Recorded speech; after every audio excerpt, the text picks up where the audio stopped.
Okay, we're back. Hello, how are you? My name is Elgin Subwaysurfer Bolling. I'm your creative caricature marketing consultant, coming at you again with another caricature quick tip, and we are continuing on in the series of how to draw the personality. Okay, one method, well, rather, in the last video we talked about engaging people in conversation.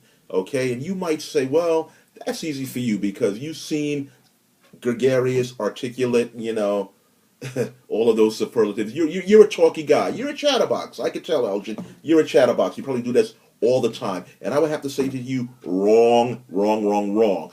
I, like most artists, am an introvert. I know it sounds so cliched, but I was so horribly introverted that I couldn't even look at people. Okay? I, though, developed a method for talking to people that's absolutely easy. It's doable. You can do it. And I'm going to tell you what it is right now because I did it. All right? Simple. Talk shows. Talk shows. That's it.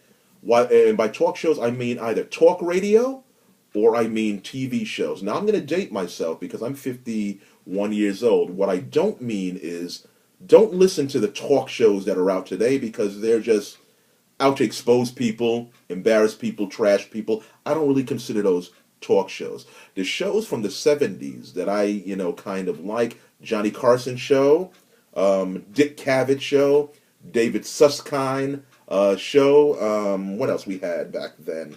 Well, Arsenio Hall, he's in the 80s, even Charlie Rose. These guys were talk show hosts who really tried to get into people's heads, okay? Really asked very thought-provoking, entertaining questions, and the flow of conversation just kind of went back and forth. What I used to do to get out of my shyness was I would listen to these shows and repeat verbatim.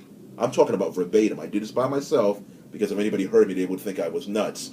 But I repeated verbatim the questions that they would ask, just to get it wired in my head. It's like when you're speech writing. You write out your speech and you read it out loud, you recite it. It's a very important principle to do that because you must get it wired inside your head. You must hear yourself asking the questions. If you do that often enough, trust me, it's just going to pop out. Most the questions that talk show hosts are trained to ask are open-ended questions. They're not yes, no, maybe questions. I mean, you occasionally get a person who will give you just these short answers because, well, they don't really want to talk, okay? Well, you just kind of have to accept that, and move on to the next person. Everyone is not going to be like that because usually at a party, it's a festive occasion. People want to communicate with you on some level. And like I've said in previous videos, once you get the person to communicate, you can see all the subtle, real, fascinating nuances that are in, their face, okay? And that's what you want to get. One question that I usually ask people is this. Who are you? One. What do you do? Two. And why do you do it? And I usually ask that in rapid fire succession. Who are you? What do you do? And what do you? Blah, blah, blah, I messed it up. Who are you? What do you do? And why do you do it? And that usually makes them laugh. But in answering those questions, you'll get their name, you'll get what they do, their job, and you'll find out what their motivation is for doing their job. The fascinating thing about conversation is that once you get people to talking, they'll say something and it'll be a hook, and you can grab onto that. And then they'll say something else, and you can grab onto that and talk about that. And you keep talking, you get all of these different kind of conversational hooks that you can kind of just roll in there together, and you've got this whole fascinating conversation going. All the time now you're drawing, and it doesn't seem like work. It seems like you're just having a good time drawing a friend, and that's what you want.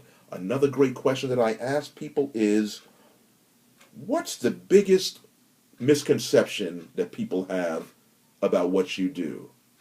What do you wish people would understand about being an accountant, a doctor, a lawyer, an Indian chief? That's a great question that they usually just open up with. Okay?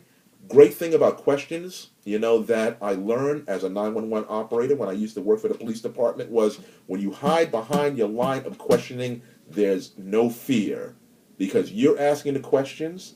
It puts you in a position of control. You're not revealing anything about yourself, okay? You're getting the person to talk, and most of all, as an artist, you're getting those little you're getting those little subtle nuances. Love that word, nuances of expression in that face.